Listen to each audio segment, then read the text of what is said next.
Hello everyone. Today we are going to have some listening practice along with information. And finally, we come to the latest web type, that is 3.0. In order to understand the true meaning of Web 3.0, we must look into the future. Although some aspects of Web 3.0 are now in use, there is still a long way to go until it is fully realized.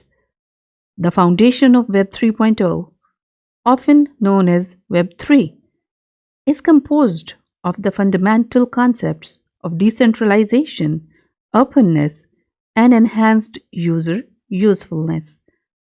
Web 3.0 is the read, write, execute web, while Web 1.0 is the read-only web.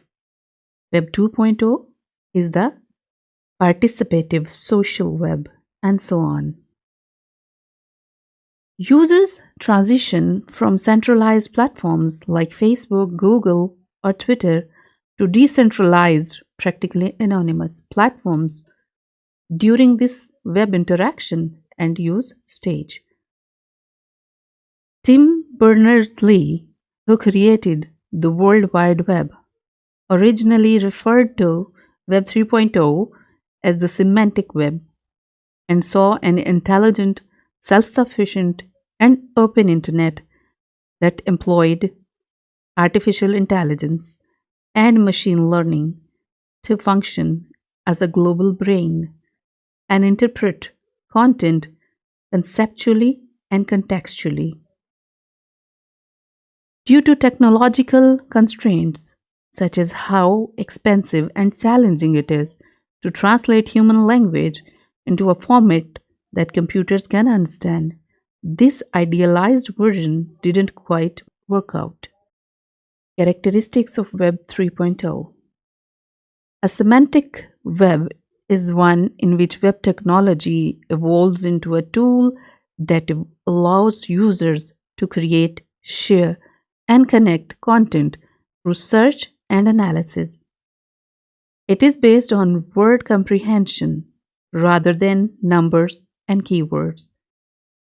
It employs artificial intelligence and machine learning. When these ideas are integrated with natural language processing or NLP, the outcome is a computer that is smarter and more sensitive to human demands. Thanks to Web 3.0, users are given the choice to interact in public or private without an intermediary exposing them to hazards, providing trustless data.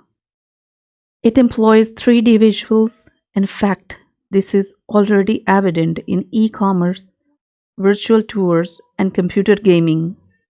It allows for involvement without the necessity for authorization from a governing entity. It requires less authorization. In the end, Web 3.0 enables user interaction, information sharing, and safe financial transactions without the need for a coordinator or central authority. As a result, each user no longer merely uses stuff but also owns it. Keep in mind that Web 3.0 is not yet fully implemented. Thank you.